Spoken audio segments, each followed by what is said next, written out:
Ina akamitti dhiisanii deemsan. Duwwaa akkamitti dhiisan? Videoon banuu hin bahu akkaawuntii garaagaraa qaba.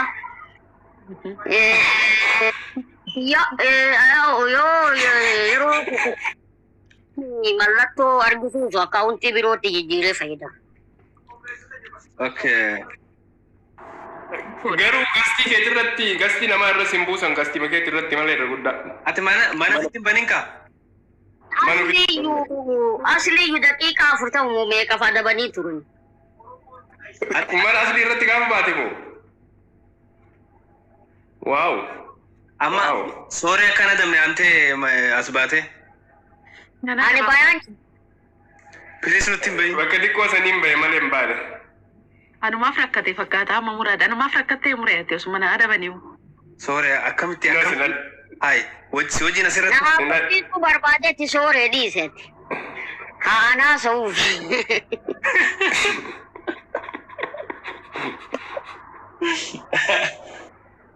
Ai, sooree. Sooree an si fi yaada bala. Ayyoon si yaadni meenyu fi yaadatteeti.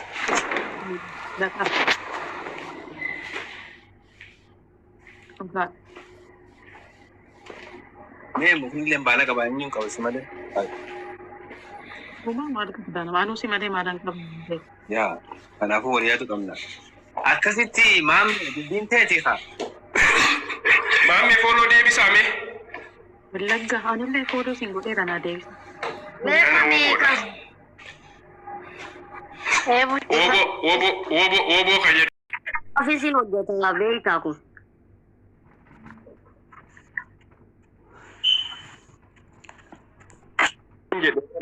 Jecha hawaasa hundaafuu ilma namaa kan ta'e hundaafuu hojjeta.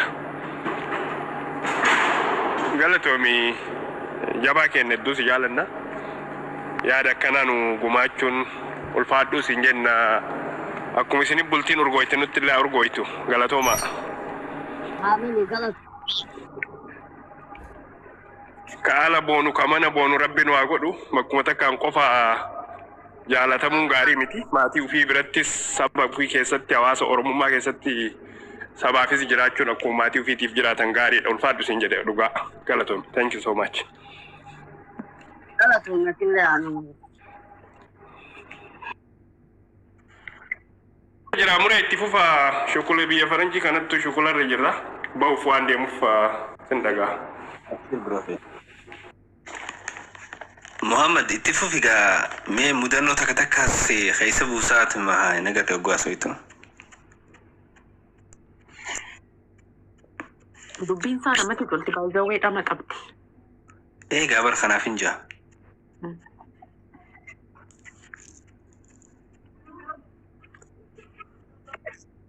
Sooree tan akkana faarsitaan beeyta. Akkuma kajala wal beeytanitti xiqqaa shunatti wanna jedhu. Waan irra dhufe seete as miidhu. No, TikTok irratti miti lafarratti wal beeytan na fakkaatan isin. Sirriitti wal beeyna malee. Akkas isan baluu fedhe malee ta TikTok immaa naaf gala. Sorry. Taami muuziq kun baay'ee si galateeffachaa. Muhammad Adaamatti wal arginee na kofalchiste yaadatta?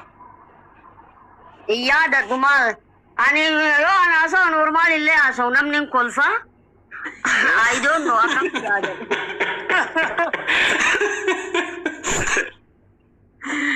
Yaadatta gaafa kitaaba intina ebbisiisnu kitaaba nu duukamu waan jedhamu coon intina karaa keenya jedhu. Bilisummaa Yuusema. Gaafa isa ebbisiisnu. Kitaabuma turre maqaasa sirnaan hin beektu gurbaa busaa kee kan. Lakkina irraa fadhate kutu. Irraa fadhee ilaaldamu. Innaa gaafa sana hoteela naa olitti wal argineeti suuraa nu kaasiin aan jedhanii isa Muhammad wajjiniin namni. Muhammad immoo gabaabadha. Namni sun gadi jedhee ilbifatee Muhammad wajjin suuraa ka'uudhaaf jedhe. Muhammad of bukkeetti ilaalee jalaa siqa. Maamee maal taate jenna?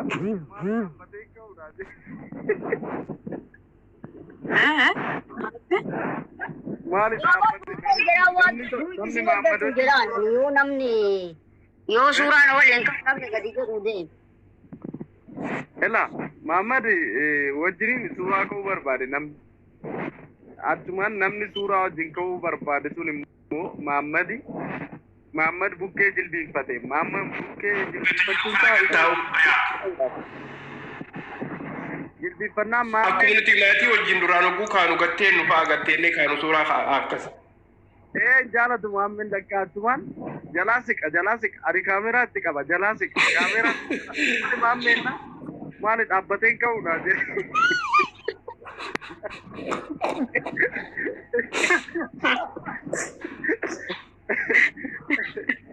Ormoe baay'ee kolbe gaafa darbe. Hai, dhuguma isaati kan inni dhaabbatee maan kaa'ee?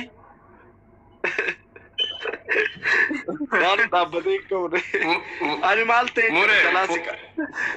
Wanni na kolbise namaammee kanarraa gaafa dura tiktookii dhufu narra gubamu maal jedhe? Ayyee ni darbeessa. Ayyee baay'ee gaariidha. Amma namni yeroo baay'ee bareeduma kana warra adii fa'aa waliin dorgomsiisa. Garuu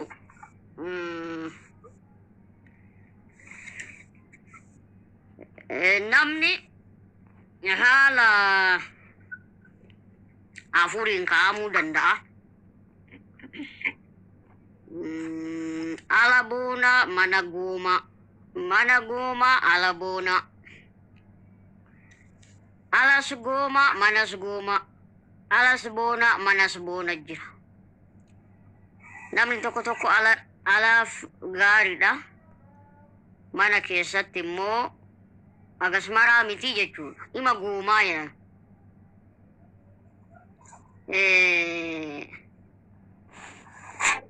Alatti namni waan isaatiin hayyummaa isaatiin dandeettii isaatiin itti gammaduu danda'a. Maybe manatti yoo galeta manaallee jala wal bira afaan kennuuf ta'a. Lamaanuu kan qabullee ni jira.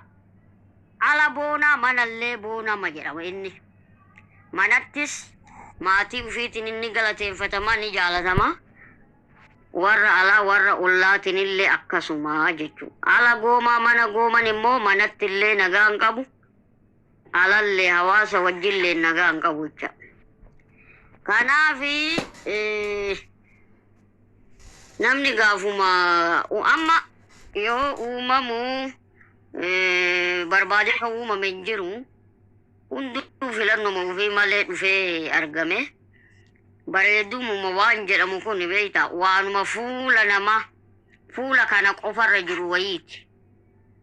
Osoo tasa yookaan balaa wayii yookaan funyaanirra ta'ee yookaan naannawa ijaa ta'ee waan wayiitirraa akka dura namni sun jirurraa kan jijjiiru ta'e kallattiin bakka san laalti ijji nama kaanii. Bareedu wanni jedhamu suni yaada namaati jedhee fudhadhaan. Fakkeen nama anjaalu nama qalbiin itti na cabdu ati jibbuu dandeetta. Yookaan wanni an irraa jaaladhu sun immoo si jibbisiisuu danda'a. Kanaaf garagara jechuudha. Kanammoo jaalaa fi dubbiin ijaan seenti jedhanii. Bifaa miti. Bifa bareedee kammoo yoo haalli isaa immoo si cinqe. Ati jechuun addunyaa kanarratti gammachuu barbaaddaa nama baay'ee si dhiphisu sammuu kee si dhiphisu osoo hin ta'in nama waan atam ijaan achi ilaalte si hubatu. Kan osoo atin dubbatinuu yaada kee sii beeku. Kan akkasiisantu barbaadama. Namni akkasii sunillee immoo waliin barbaadamuun dirqama. Nama immoo yoo ati dhiphattee ati mana galte manallee yoo yaaddoo sitti ta'e yoo dhiphina biraa sitti dabale namni si jiraachisaan jiru jechuudha. Jireenyi kun gama tokkoon wanni si gaddisiisu jiraachuu danda'a. Wanni si dhiphisu jiraachuu danda'a. Gama kaan immoo ati waan akka sammuun kee tasgabbaa'ee waan gaarii yaadu namni si jajjabeessu. Kana bira darbama homaa miti. Waanuma jireenya keessan nama qunnamu jedhee namni yaada gaarii namaa kennu yookaan waan san akka salphaadhaa barkuun mala nama sii dha'u jechuudha. Waan salphaadhaa bifuma kanaan bira darbanii siin jedhu yoo hin jiraatin vaaliyuun qabu mana tokko galanii wal cinquu ta'a malee. Fakkeenya ergas immoo eega ijoolleellee argatan sadarkaa adda diigamanii ijoolleen sunuus sababa jaraa ijoolleen sunuu rakkachuu waan uf hin beekne. Amma ijoolleen sun waan isaan irra wal dhaban hin beekani.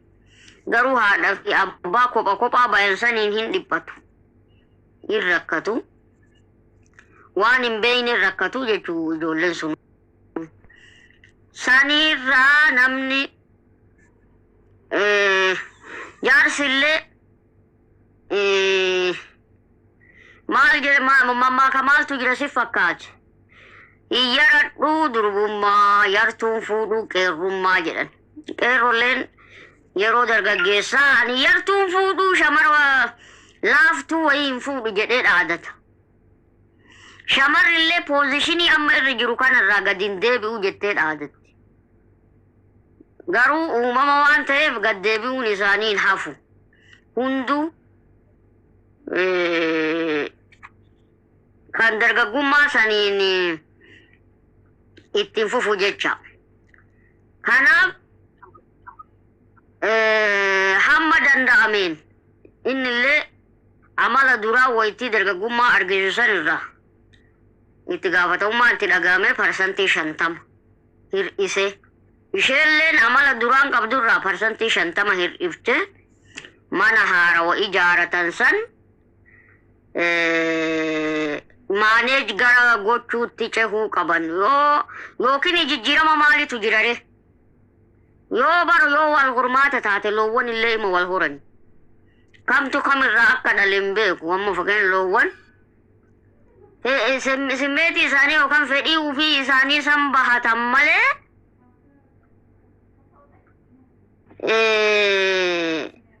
ilma kiyyaa kaanii hin beekanii abama fedhe fuudhee gurguree qala maali wanni sammuu kana rabbiin nuu kenneef haa yaannuufi. Kanaaf baay'ee yoon haasa'u isinit dheeresse dhiifama. Keessa bareeduu wayya bifti gubbaan ima dhumata. Ayee nama birooti carraa kennuu dandeesse yoo sa'a dheeraa isin fudhate. No, sa'a dheeraa hin fudhanne. Timaammin hin beeyi. Dibbataa ijoollee. Maamme baay'ee takka galatoom dhugaa rabbii gorsa ajaa'ibaati. Dubbii ajaa'ibaa dubbatte dubbii firii qabdu jechuun. Jechoonni kee kun akka rasaasaati. Waan ajaa'ibaa jettu dhugaa. Siitee miti soore. Keessa bareedu wayyaa. Jechuma kanarraa beekte dila kana cufa nuuf hime. Nu ibsa. Explain godheetti. Anuma keessaa dubbateen baay'isawee yaadni koo akkasiidha. Jalqabuunis. Yaa dubbii aljaziiraatu fide. Dubbii waa'uma sooreeti. Keessa bareedu wayyaa gubbaa bareedurraa. Garuu ati maashaallah lachuu qabda. Waa afur nu hime waa afuran san maal jettisaa mee irra deebi'ee kootu Muhammad.